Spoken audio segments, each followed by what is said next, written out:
ብዙ ሰው አረብ ሀገር ያለ በሙሉ በጣም ሁሉም ሰው ቁስለኛ ነው ማለት ትችላላችሁ።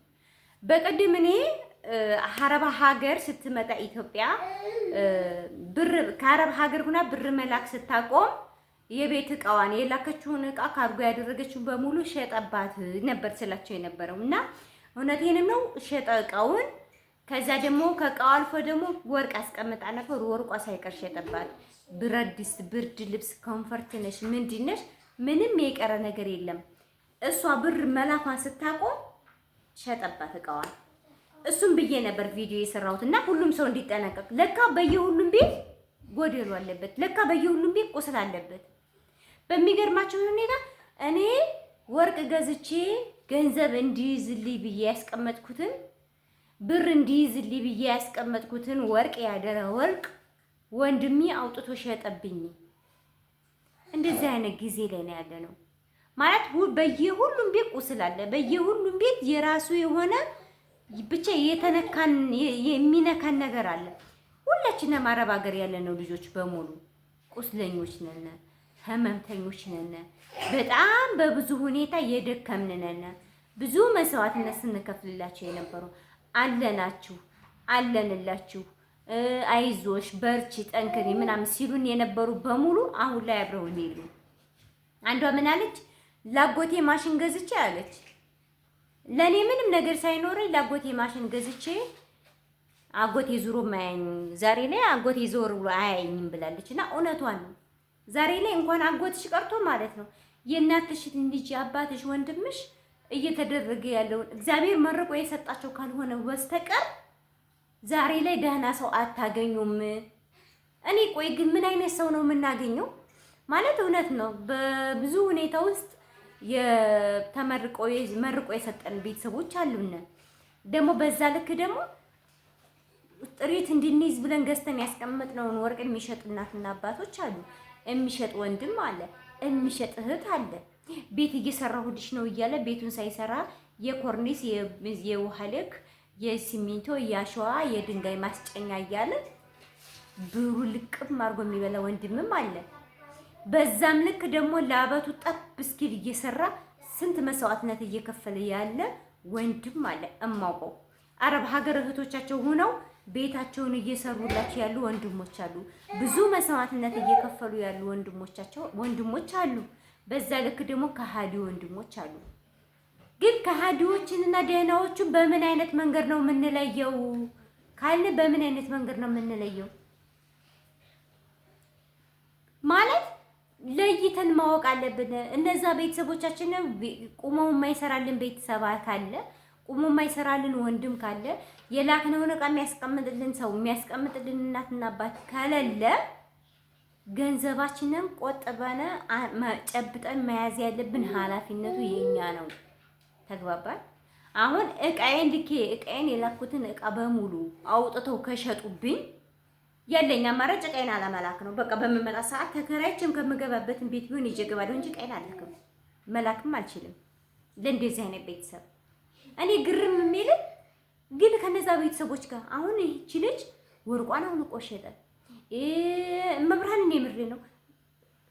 የቤት እቃውን በሙሉ አንድ ጥቀ ሳትቀር ብረት ድስት ሳይቀር ብርድ ልብስ ሳይቀር ኮንፈርት ሳይቀር ያ ሁሉ ሲያልቅበት ደግሞ ያስቀመጠችውን ሀብል ገንዘብ መያዣ ተብሎ የተገዛ ነው ባይዘው እሱን አብራቱ እንኳን የገዛቸው አንዷ እህቴ ያንን ሽጣ ፑል ቤት ከፍታበታለች።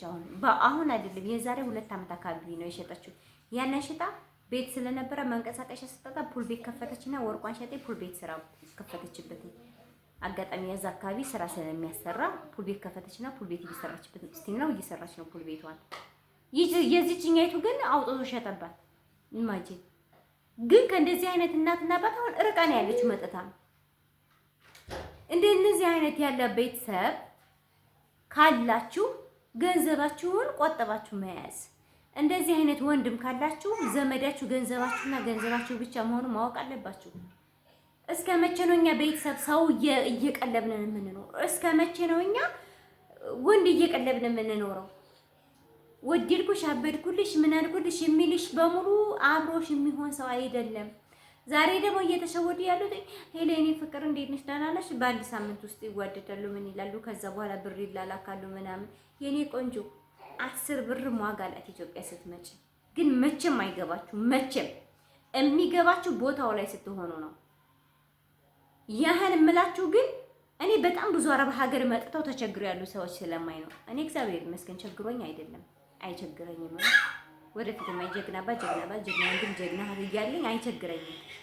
ይሄንንም በኮንፊደንስ ነው የምናገረው። ግን ልላችሁ የፈለኩት ምንድነው በጣም በብዙ ሁኔታ ውስጥ ነው ተቸግሮ የማይ ከአረብ ሀገር መጥተው ተመልሰው አረብ ሀገር ሊሄዱ ፕሮሰስ የጀመሩ ልጆች አሉ። ጎረቤቴም አለችኝ፣ ቤት አላት። እውነት ለመናገር ግን ቤት እያላት ተፍጨርጭራ መኖር እየቻለች ራሷን አሟሙቱን ገለዋለች። እና በቃ ድጋሚ አረብ ሀገር የመሄድ ፍላጎት ነው ያላት። ለምን እንደው አላውቅም። አረብ ሀገር ለመሄድ የሆነ መንገዳችሁን የሆነ የመደበቂያ ቦታችሁ የመሸሸጊያ ቦታችሁ አረብ ሀገር አድርጋችሁ ካሰባችሁት ኢትዮጵያ መጣችሁ ድጋሚ አረብ ሀገር የመሄድ እድል አላችሁ። ምክንያቱም በቃ አልቆረጣችሁማ። ግን ሰረኔ በቃኝ ከዚህ በኋላ አገኘሁ መጣሁ በሀገሬ ነው ካላችሁ በሀገራችሁ ትኖራላችሁ። አንዳንዴ ወደ ኢትዮጵያም ስትገቡ አቆራረጣችሁን አሳምናችሁ ነው መግባት። አንቺ በያላ ግን በቃ የሚረዳ ሰፖርት የሚያደርጋትም ደህና ቤተሰብ ምንም ስለሌላት እንብላው የሆኑ ቤተሰብ ስላሏትኝ ድጋሚ እዚህ ሀገር የመኖር ፍላጎት የላትም።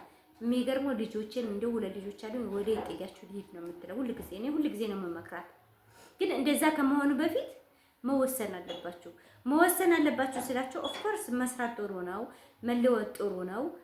ከኢትዮጵያ ወደ አረብ ሀገር የመሸሸያ ሆኖ ብቻ የማገኛ እድላችን የስራ እድላችን አረብ ሀገር ነው። ይሁን ችግር የለውም ግን በአግባቡ መሆን አለበት። ሁሌ እየሸቀልና ሰውን መርዳት የለብንም። የራሳችንን ህይወት መለወጥ አለብን። ይቺ ልጅ አሁን ምን ትላለች መሰላችሁ? እቺ ጎረቤቴ ከዚህ በኋላ እኔ አረብ ሀገር ብሄድ ምን ማድረግ እንዳለብኝ እኔ ጠንቅቄ አውቃለሁ። በአንድ አመት ውስጥ የራሴን የሆነ ነገር ከፍቼ የራሴ የሆነ ነገር ብሬን ይዤ ወደ ሀገር ይገባለሁ። እንደ እስከዚያ 8 አመት ተቀመጭ የሚለኝ ሰው የለም። እንኳን 8 አመት 1 አመት ራሱ ነው 2 አመት ራሱ አልቀመጥም። 1 አመት በቂ ነው ያለችው። ምክንያቱም አላማ አላት ሆና ያኔ ያለው ልጅ ሞትኩልሽ በዚህ በዛ እያሉ እንትን ስትላቸው የነበረው ቤተሰቦቿ በሙሉ ዛሬ ላይ የሉም። ዛሬ ላይ አይረዷትም። ዛሬ ላይ ዞር ብሎ አያዩዋትም። በራሱ የወሰነችበት ምክንያት አሁን ከ2 አመት ወደ 1 አመት ያመጣቻትኝ ለኔ ይቺ ገንዘብ በቂና ብላ ስለምታስብ ለዛ ነው።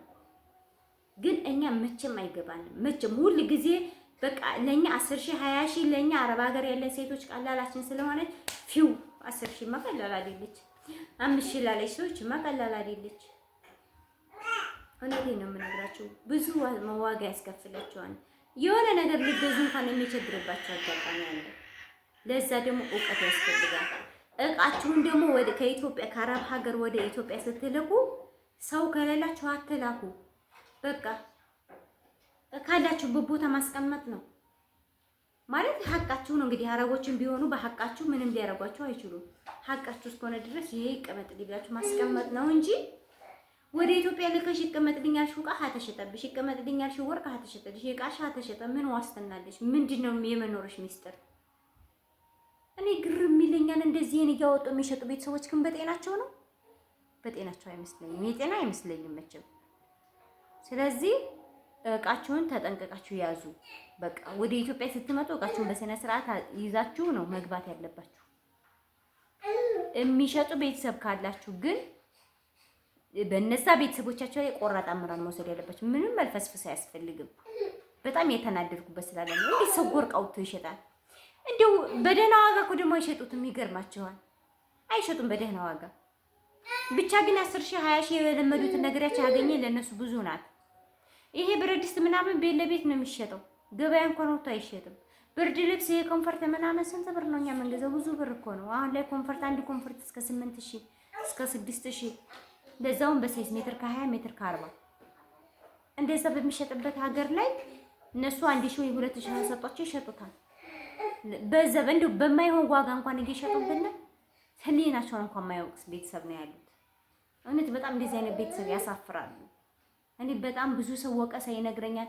መስጌ ውስጥ የተቃጠለ ይሄን አደረጉብኝ፣ ቤተሰብ ይሄን አደረጉብኝ፣ ይሄን ያህል ብር በሉብኝ፣ ይሄን ያህል ተደረገብኝ ይባላል። እውነት አይደረግም። በጣም ነው የሚያስጠላው።